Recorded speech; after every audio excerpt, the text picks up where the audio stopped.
Welcome, Walnut. I'm Lara, but you can call me Laz, your host for Walnut Wednesday. This is your reminder to be brave, be yourself, and know that you can make the world a better place just by what you decide today. Here, I'm going to share my weekly walnuttings with you on a Wednesday. Hello, Walnut. It is me, Laz, here for episode 90 of Walnut Wednesday, which means it's the 10th episode. So we have repeating guest and delicious favourite person in the whole world. We've got Kate back. Hello, Kate. Hey, Lara. I'm back. Guess who's back for episode 90, 10 away from 100. Oh, yeah. So exciting. I know. I am kind of in shock, actually, at that I've done this many episodes. It's pretty crazy. And we say this every time, but it always just comes so fast to the 10 Yep.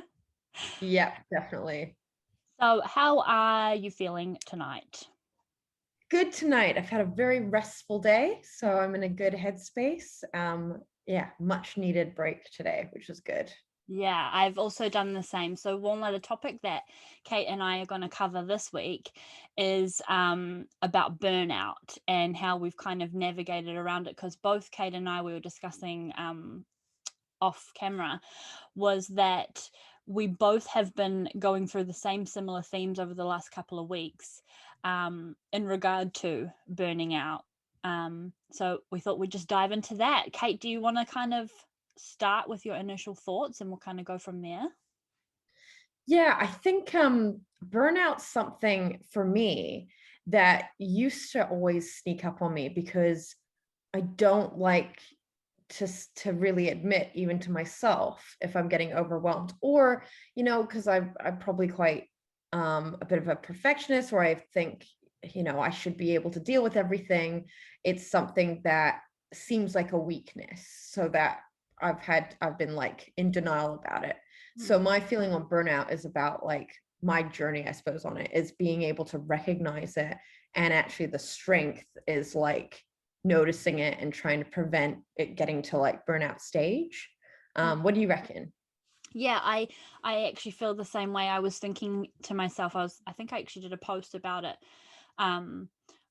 reflecting on the kind of week that I've kind of just had, and it was that I'm so shocked that I used to live my life this way constantly, because I'm like running on empty right now. I'm feeling like borderline exhaustion, which is interesting because I am a generator. I do have that like ongoing energy for stuff that lights me up, but not necessarily for all the things. So yeah, I'm quite in a reflecting phase of like, wow, that used to actually be my life all the time. And it does stem a little bit from people pleasing, from worthiness, from recognition and seeking validation and all those kinds of things. Maybe it might be good, Kate, what do you think, how would you describe or define burnout? Yeah, For that's a people good who are one. like, what the hell is burnout? I mean, I'm sure a lot Yeah. of the walnuts know, but it might be good to start there. Yeah, I'll go with, so burnout for me is when you're just utterly overwhelmed and everything is kind of like, when you're properly burnt out, it's kind of gotten to shit. Like you're not sleeping enough, if at all, like, or really broken sleep. Your eating patterns have gone badly, which doesn't mean like that you're necessarily starving yourself, but you might just be eating crap food that's really quick to get all the time, weird times of day. You're constantly thinking about all the stuff you have to do and just not taking breaks. And then the second part of it, which is probably the thing I've found, like my definition of it, is in a really weird way, it's almost a point of pride. Operating at a stage of burnout is almost a point of pride of like, no, I can handle this, or I can do what other people can't. I don't complain. I'll stay at the office till 10, 11 p.m. every day because there's so much to do and only I can do it. And I can just get through it because, that's what has to be done. And I think that's where burnout really, that's how I would define it. Whereas it gets to a point where you just can't do that anymore. And it all comes to a head. And you're just like, instead of just catching it earlier and maybe saying, no, I need to leave work on time, you suddenly like are like, I can't go into the office the next day. Like you just, it's a write-off. So I think that's sort of how I would define burnout. Yeah, I actually have nothing, I don't have anything additional to add there. I feel the same way about it. So Walnut, let me know if you feel if you feel the same way, and or if you would define it in a different way. But it is that, just like, yeah, how I said, it's that running on empty, and then literally pushing yourself to, you only have this much left in the tank and you can't actually like function the next day. I had when I got back from break, I had my first day back at work, and I just couldn't do the things. Nothing was working, my words weren't working, I was tired, I was grouchy, everyone was annoying me. And so now it's kind of good that I can pick up the signs quite early, but I do know that I have been recently pushing myself a bit too much more. And Kate, I would love to touch on what you kind of just mentioned about that sense of pride, because it brought to mind, I work in a corporate office, and a lot of the people there is this pride in overworking. And I don't know if this is like a society thing, but I get emails from ladies, nearing on midnight every night, and I actually am like, if they say, they speak to it like, oh, I was up, I was up since 11 p.m. last night, and now I'm here at 8, and and to me, being on my personal development journey and stuff, I mean, I can see how they think saying that would make people go, oh, she's a hard worker. But to me, it makes me go, man, your time management's not very good. Your self-care is not very good.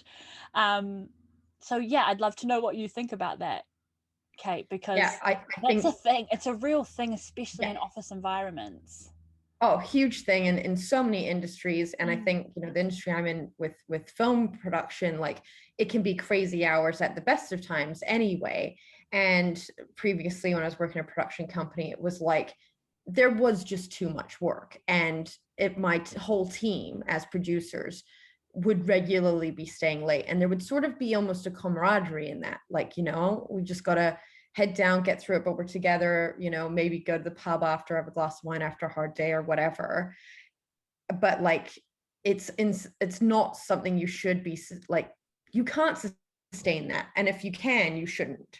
And I think it ties into that, like, sort of work hard, play hard culture as well. Like, yeah, you might be like slogging it for hours and hours and hours, but then you go out and maybe the company like gives you drinks on a Friday or morning teas, or, sort of rewards you in sort of ways that makes you think you're valued, or like, this is just the way it is. This is the environment. So it's become very normalized to sort of like work way beyond the hours. Not necessarily like a point of pride, I guess. I don't mean like, oh, I'm staying late and I'm showing off about it necessarily, although some people do. It's more like being like, I have to, I can't go home, the work isn't done. And that if you did go home, you'd open your laptop and do some stuff at home later, because you're constantly like trying to just keep on top of things and trying to keep on track. And if you've got a job and you're like thinking, no, that's not really me, it can also be social, never wanting to say no to things, or being that friend, like the point of pride of being the friend that anyone could come to, and sort of sacrificing your own like decompression time to go for a drink with someone who maybe really needs to talk, and you're that person, but you're thinking, I really could have used a night in, but thinking, no, I don't, that's not fair though. How can I say that when someone else, needs me? So like burnout can come in a few different ways. And I think it's just that case of being like, no, you always have that voice in the back of your mind, which is like, I need a break. I need a break. I need a break. And the sort of where it gets right to the pinnacle for me is thinking, I can't see any light at the end of this tunnel.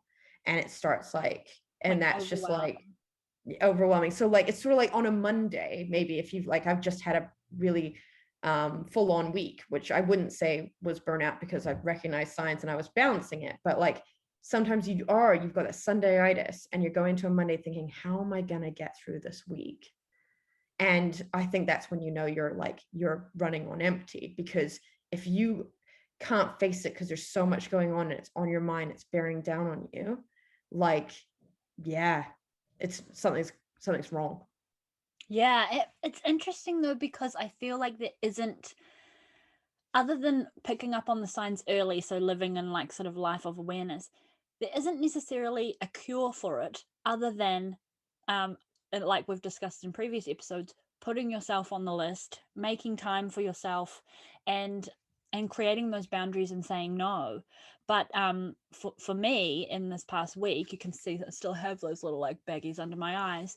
But for me, what happened was I didn't really have the opportunity, or rather didn't make the opportunity for myself to get rest. I just got back from a holiday, and then that week I had work, and then we went away for another, like just a local trip up north. And I didn't get, there was so many people around, so I didn't really get that time to kind of just put myself away alone. And even when I did, which I talked to Kate earlier about Walnut, I was still kind of seen to as the leader, and people needed me to be there for a situation. So I didn't get that kind of rest. And the only thing that kind of has helped me push through, which I think is the hardest part almost, was that I had this weekend where we're recording now to just do nothing, and I cancelled everything, and I just had like a Lara day. But even in itself, when you have a partner or whatever, you still don't get that like 100% alone time, or that time to recharge. Do you have anything to add, Kate? I feel like I've gone on a No, I think what you've highlighted is that sort of like sometimes that's what's happening with burnout, is you have to try and pinpoint or focus on some light at the end of the tunnel. And if it's the weekend, like, okay, it's all right, it's Thursday, I've got one more day, then I've got the weekend, I'll be all right. For me, I'm like, that's step one. You're like, all right, I know I need a break. I'm focusing on that light at the end of the tunnel, I'll get there. Then for me, which is what I'm probably just moving into now, is when I'm starting to feel it's basically learning the lesson. So I would say that holiday for you was a lesson of, right, I need to keep an eye out for that next time, because you can't always foresee it. And then a holiday should be relaxing. And there were probably lots of really great fun moments, but there were little bits that you're thinking, I could have done without that, or I needed to have a plan to kind of extract myself when I needed some quiet time and that kind of thing. And one way of that is just like thinking it right in the first place and not letting it catch you by surprise. Because when you're caught by surprise, like I have been in previous jobs, or like I've booked myself on lots of like get-togethers with friends, and I've thought, I don't want to there's always one person that you're letting down. Like you'll show up to 4 out of 5 things, and that 5th person, you're like, well, they didn't deserve that, but they just happened to be the 5th person. Yeah. You've got to but you learn that, and sometimes you cancel things and you move it around. You're like, okay, I'm so glad I took that break. I think what you need to like take from that then is realizing, because I can do that. I can take a break when things are getting crazy, and I have to find a way to do that to avoid literally having a complete breakdown. And then after doing something like that and realizing, well, man, when did I start feeling overwhelmed? And when did I get that sneaking suspicion that this project was harder than it was supposed to be, or I should have had another pair of hands helping me, or this holiday wasn't going to be as relaxing as I hoped?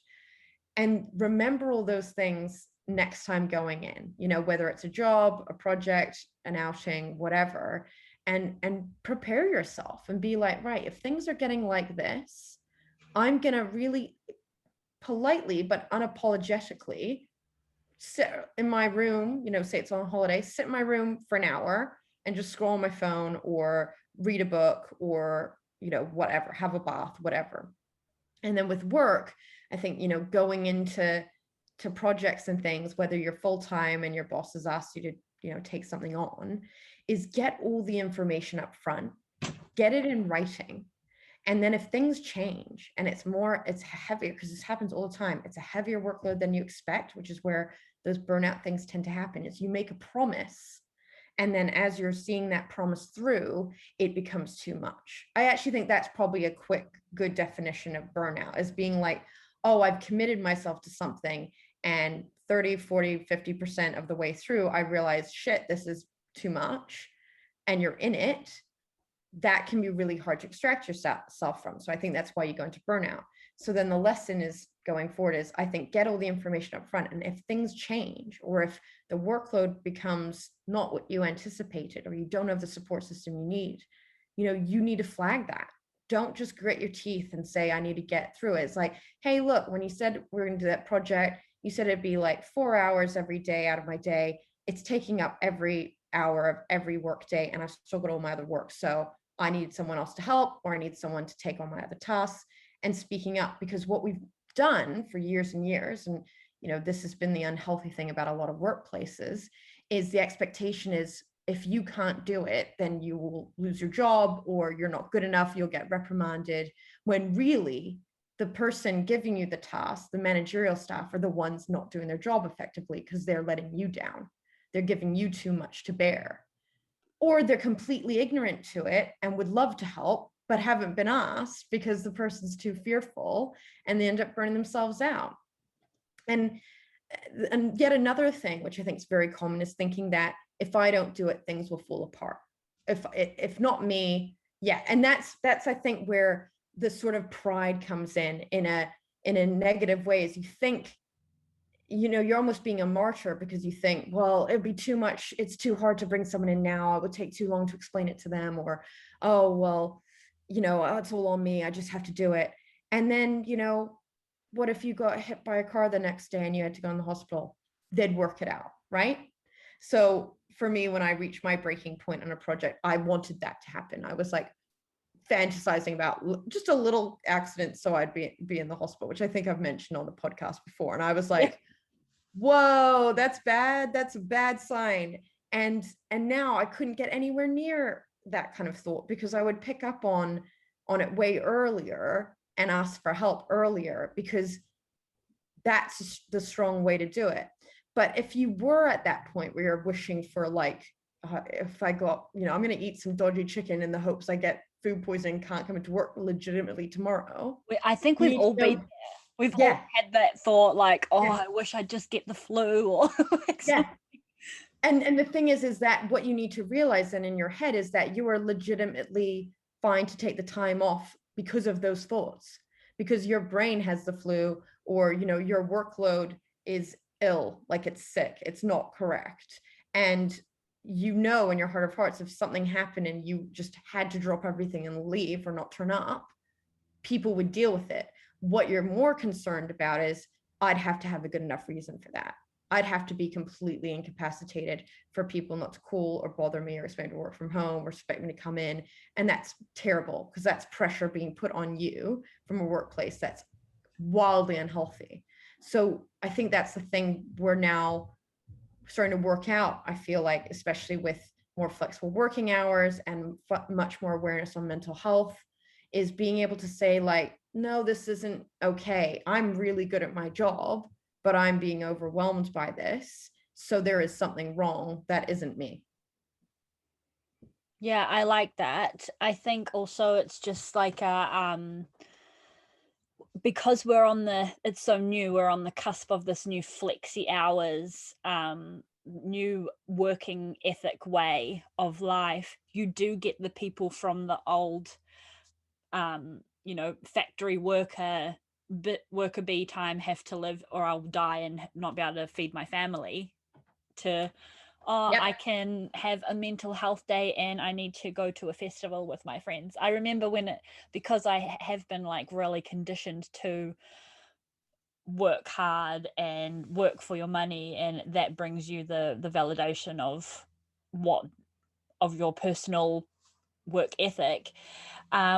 I remember at my old job when they brought in flexi time, and the excuse was, not the excuse, the pitch was, so the mums can go take time off to pick up their kids at 3:00 and then come back, so the millennials can go to the festivals on the weekend and have that work-life balance. And I was thinking, well, what the fuck about me? I don't have kids and I don't need to go to festivals on the weekends. I can still manage my time, get all my work done, and go to a festival and do that. And so like, even me, I had still had that mindset of like, no, but you need to come in and do the things. And if you don't, that means you are not well managed or lazy or all those kinds of things. Or that they're doing less than you and you Yeah. don't have, and that it's not been extended to you just as a human being that needs work-life balance. Like somehow you would need to have an obligation like children or other things Yes. for that to be like, for that to be something you could use. And I think that's been true. I think that has been true. You know, you realize, oh, well, the hours seem to be flexible for like Susan with the 3 kids, because she's got to do the hour, she's got to do the pickup and things. And that what it does is it builds resentment between the people that are probably on your level, rather than the management that have instigated these kind of processes or leniencies and things like that. And yeah, I just think, you know, the working late as well, and or you know, the point of pride of being like, well, I don't take time off and I'll work till 8 because I'm really dedicated, like those people that say, is I've decided to flip it, and I've got a point of pride of not doing anything beyond a reasonable time. You know, there's always a bit of flex, and it depends on how crazy the day is. Like there's always an exception, but regularly, as much as possible, I'm like taking my lunch breaks, I'm finishing at the designated finishing time. Because also what I've told myself as well, anything that any email I send at 9 p.m. isn't going to get read till 9 a.m. anyway. So I might as well send it at 9 a.m. Like, you know, what's going to get done at 9 p.m. that can't now wait?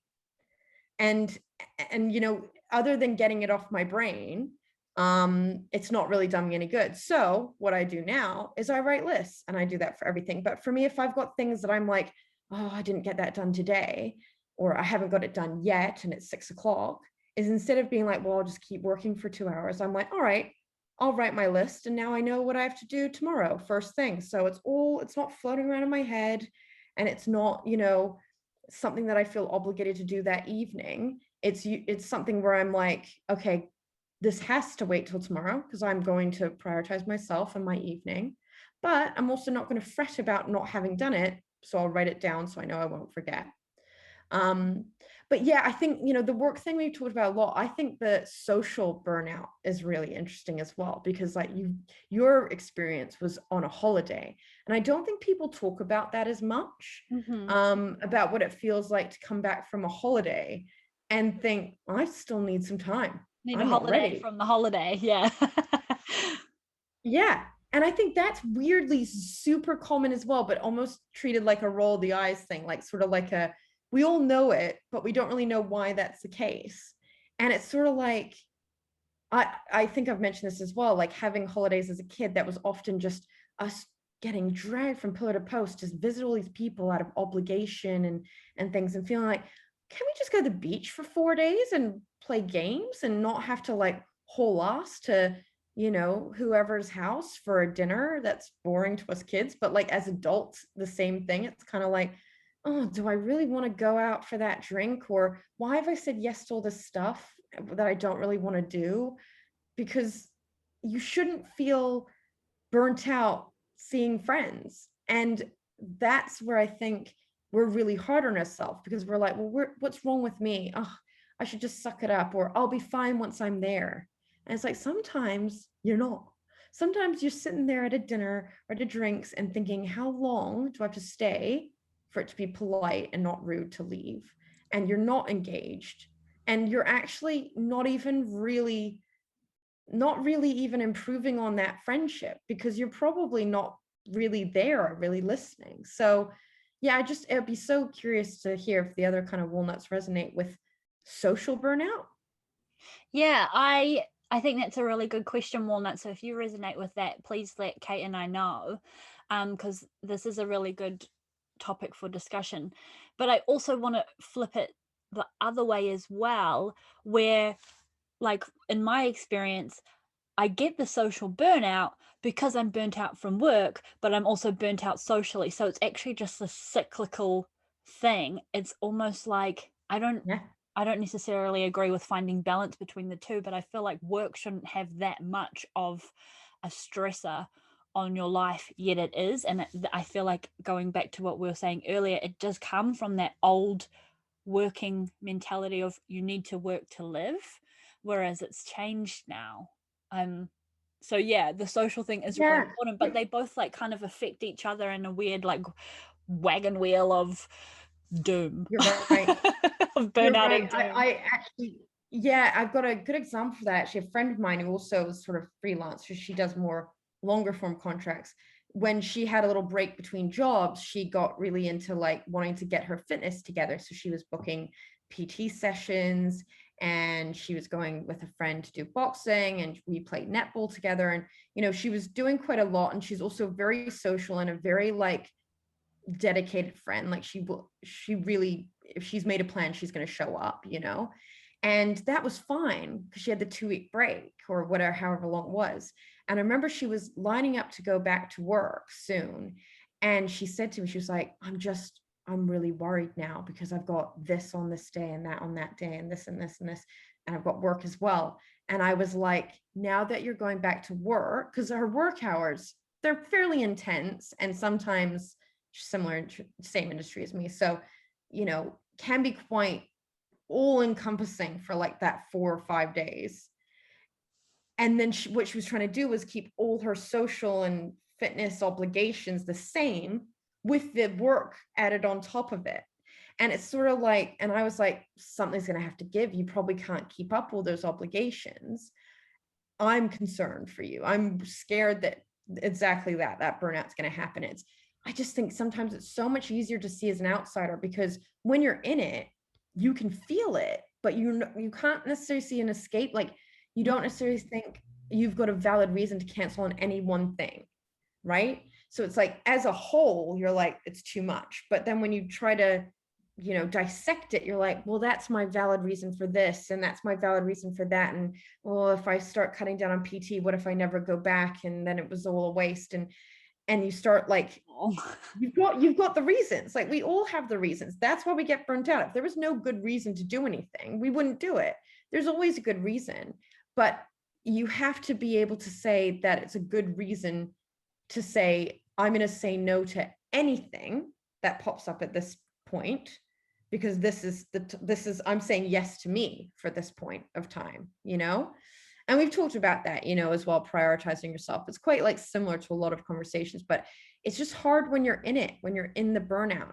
And I guess as a friend for me, because I'm so used to it, I've seen it so much in myself, is whenever I see someone who's nearing that where I'm concerned about, I will say it. I'll be like, you know, it's okay not to go, even if it's a special occasion. Like if you were physically ill, and we've talked about this, if you're physically ill, you wouldn't go, right? So what's the difference? What's the difference between being physically ill and being like, well, I've got diarrhea, and everyone's like, all right, fine, no worries, so hope you feel better, to being like, my brain has diarrhea, I can't do it because I want to be at home alone, quiet, and that's what I need. And it just, we don't give ourselves, we don't believe in ourselves that it's a good enough reason, and we don't believe that other people will accept that as a good enough reason. And Yeah. so we burn out because we try to please everyone. And that people pleaser thing, I'm a sucker for it too. And sometimes when I do try to get myself out of things, people do say like, well, you always do this, you let me down, you flake. And I don't consider myself that person. And when I hear that, it's really triggering. So I want to prove them wrong. I want to be like, well, no, I won't let them get, you know, I'm not going to let them believe that of me. So I will purposefully burn myself out to prove them wrong. And that's where the pride comes in. And, you know, it's just, I really sympathize because I think there is no good way to get out of it. And it's really hard.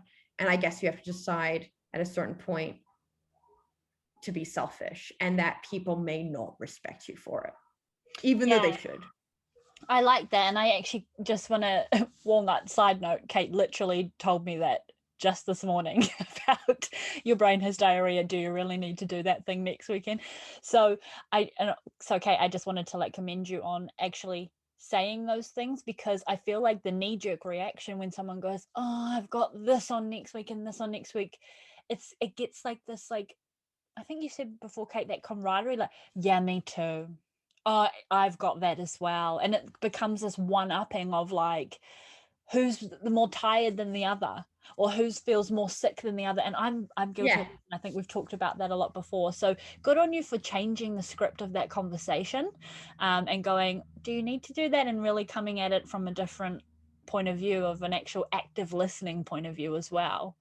And sometimes just what you're doing is you're opening up the person to not have to say it themselves. Like that feeling of, I'm a terrible person because I don't want to go to, like, you know, my friend's birthday. And I had that a little while ago.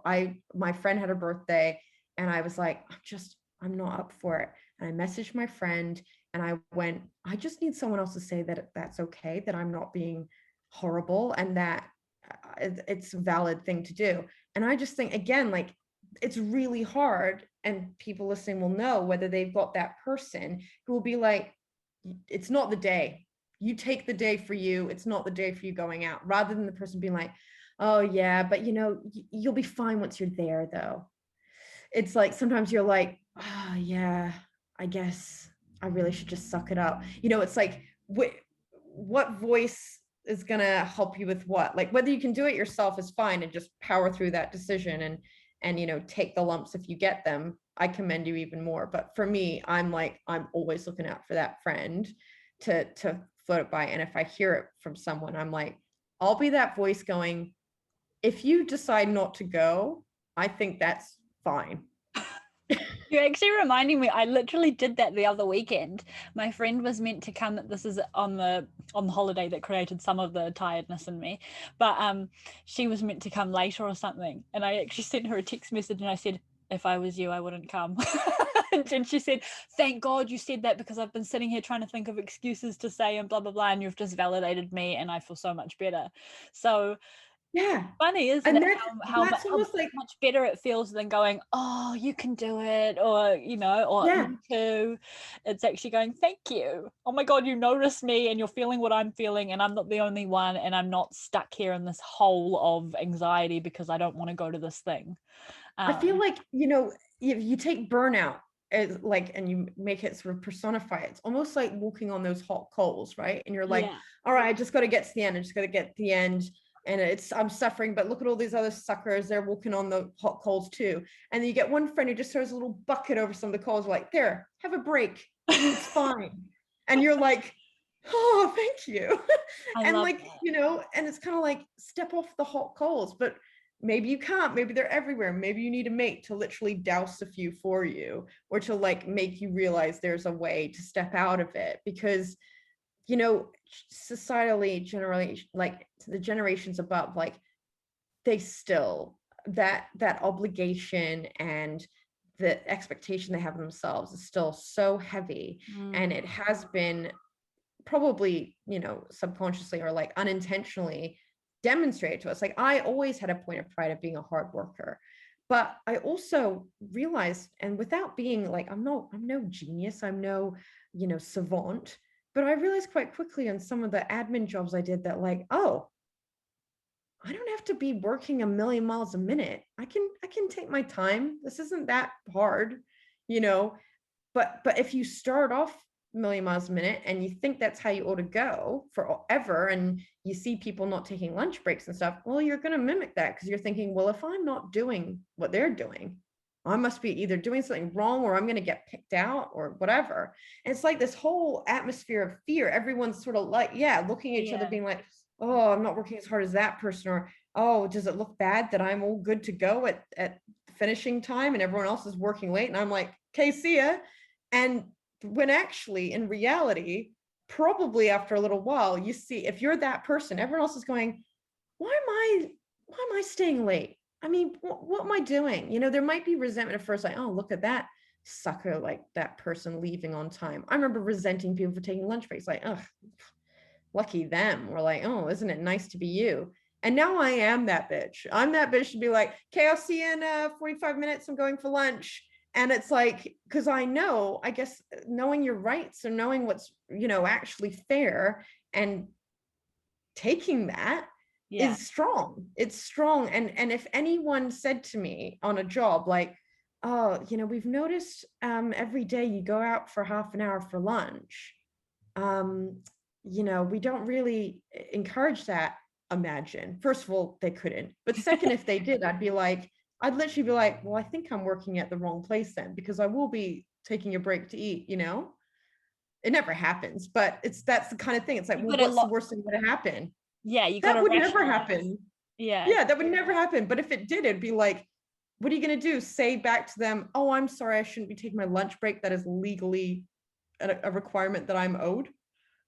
I love that. I love that so much. I'm actually really naughty and I don't take lunch breaks. In any job, I haven't really ever taken a lunch break. I'm that horrible person that eats at their desk and just does their work. But I leave early. So I don't feel that bad when I need to start late or leave early. I do feel it boiling up, but then I do that thing like that you've just mentioned where I have that conversation in my head like, hang on a second. Hang on. I'm allowed because I'm at work super early in the morning or what, you know, whatever. But I think also a really good tip, Walnut, is that changing that inner chatter.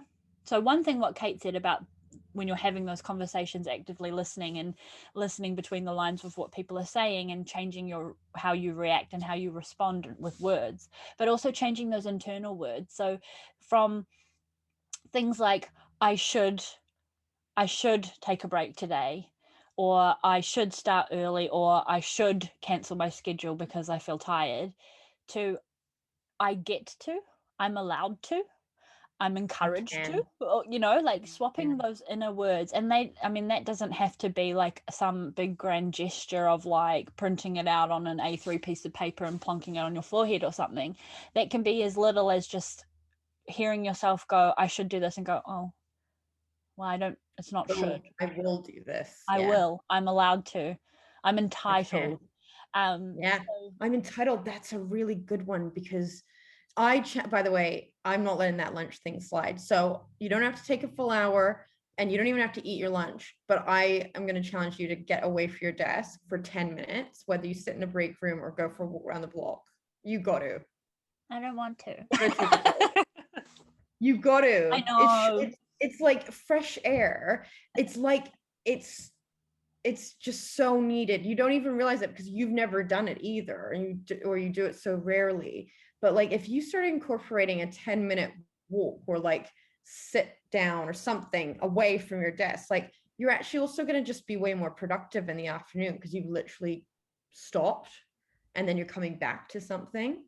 I definitely do go outside when I'm like, someone's like, I'm going to go to the supermarket to get something. I'm like, I might just come with you to get some air. So I do that sometimes, but it's actually very bad. I've always been a do as I say, not as I do person, especially with training new people at old jobs. Like I'm like, go have a lunch break, and saying exactly what you've just said to me, Kate, but I don't do it myself. So it's a little bit of not catch 22, a little bit of I don't know the word, but like what you said, do as I say, not as I do. But what I would say is, what if those people watching are thinking, should I really? So even if you don't do it for you, maybe you should. And then I would get angry. I'd get angry at them. I'm like, are you going to go for lunch? Are you going to go for your lunch? And this is in my old role, but my selfishness was I wanted them to go to their lunch so that I could have my lunch at my desk, but it was actually not to get a break. It was actually just to have my own time. And you're really, and you can take it outside. And you should have been taking it yourself. Oh yeah, this is one of my I challenge you moments where I'm like, nah, you're not getting away with that one. I'm not in that role anymore, so it's a little bit. I know it's easy. I like it. Yeah, it's easier. Challenge accepted. But I challenge everyone because I definitely, there are some days where it's like, no, I'd rather just plow through because otherwise it's like a hellish day and I just have to. But it's the habit of it that I think's not good for you. Okay. Or like even with digestion, who knows? Who knows? What we'll do, Walnut, is in the Walnut Tree on Facebook, in the celebration thread, we're going to celebrate every time we take a lunch break. So I expect to get a good few lunch break celebrations in for this month's celebration thread. Does that sound good, Kate? I'll be looking for yours. Yeah, that sounds really good. Okay. I mean, for me, I always do. So I take a lot of breaks too. I'm like, it's been 2 hours. I've been working pretty hard. I'm working from home a lot. And I'm like, I get all my work done, but I've learned that I can take many breaks many little breaks. Get to, yeah. And because like I'm taking that opportunity to realize how I work and when I'm the most productive. And I realized that, sometimes I do work into the evenings, which is different because I'm at home and it's my choice. And it's not because I've been working from 8 till 8 or something like that. It's because I will maybe start a bit later or take a long break in the middle of the day or take a few breaks. And then I'm like, I've got a little burst now, I'll just do a little half hour. And that's usually when I'm doing my own projects. But I think it's that office environment, that 9 to 5 environment, staying late, coming in early, not taking lunch breaks. It's just all too common. And I think we're this sort of era or generation, if you will, that needs to start breaking that down so it doesn't continue and it gets healthier as new generations come into the workplace. And who we will think of as lazy. We will definitely be like, God, they don't know a hard day's work. I've thought that since I was like 19. I'm so snobby. But you can tell the people who are lazy from the people who are just switched on. And yeah, well, you can tell like when someone's just has no concept of the work environment, and that you're just like, well, you do need a bit of a rude awakening to like what it means to actually work hard, not harder than you should, but efficiently and get a job done, to someone who has got like a natural knack for it and needs to be taught good habits to make sure they don't end up burning out later down the line. Because I think we really validate people who work super, super hard, which actually reinforces bad behaviors. Yeah, as well. I was gonna say that. Yeah, unhealthy behavior, rather, not bad, but yeah, I totally agree there. And Kate, I still want to see you celebrating when you take breaks, because I think it's going to encourage me to celebrate taking breaks as well. So let's all do this together, guys. I'll do it. So just before we kind of wrap up, I guess the main summary from this discussion was basically that try and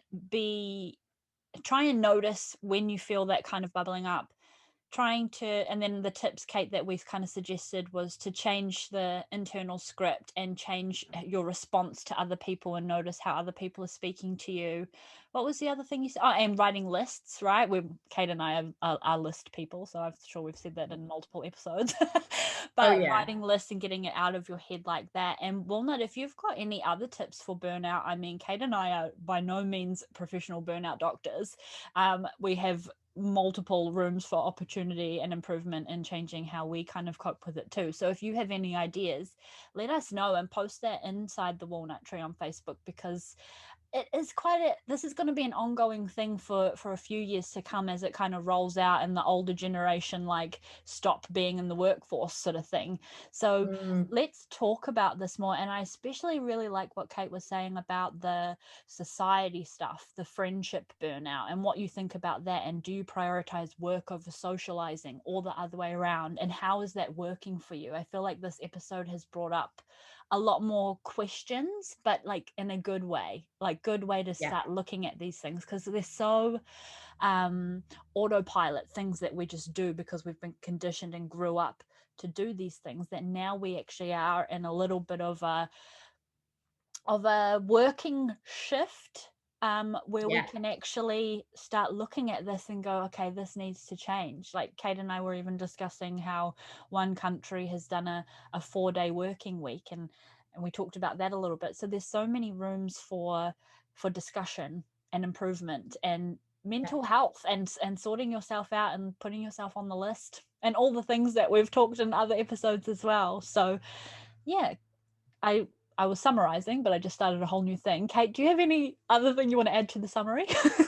Yeah, actually, when you summarize, one thing just kept replaying in my head, which is probably the first step, I think, when you're feeling that feeling.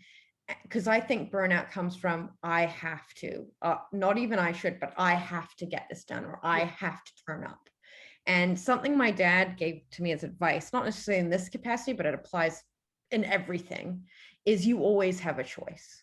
You always have a choice. So whenever you're thinking, well, I have to just get through it, or I have to just turn up, or, well, I'll just have to work late. What you need to start doing is questioning that I have to by saying, do I? do I have a choice? And what does that choice look like? And how do I need to articulate that choice to my friends or my colleagues or my manager? But like the second you start doing that and you're having those terrible weighing down, horrible thoughts of, I have to do this, I have to do this, I must, then that's, as soon as you have that, you need to like redirect to, I have a choice though. Not do I have a choice, but like I have a choice. So let's start putting those options on the table. It's Yeah. not I have to, like I feel like I have to do this. What are my other options? And go to someone if you need help to think outside of your box, particularly when you are weighed down by pressures. But like, yeah, I think my really strong thing I have to pull myself on all the time is you always have a choice. Yes, and that's being a walnut. That's walnutting. A walnut is a person who decides to be brave. So that Yeah. choice thing is really important. So when you do make those choices and you do have to have those tough, brave, walnutty conversations, celebrate, like let us know so we can celebrate you too. And the more we talk about these things, they seem small, right? When you just like, oh, I had to tell my blah blah blah. They seem small, but they are big deals. And that's what walnutting is. So yeah, we always have a choice. And so on that walnut note, Kate, the token question, what does being a walnut mean to you in terms of burnout, I guess?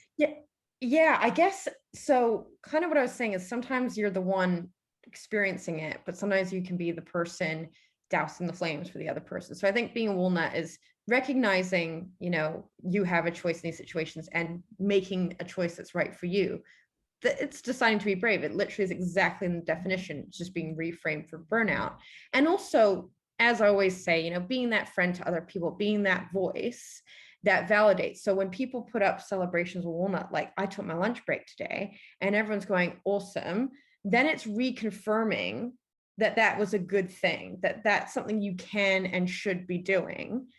Even if everyone in your office glared at you, you've got all these people here on the walnut tree being like, we'll applaud you for it. So I think being a walnut is taking lunch break and clapping for your mate that takes a lunch break, Yes, I'm really looking forward to getting claps for when I say I do a lunch break. I'll try. No, I will do.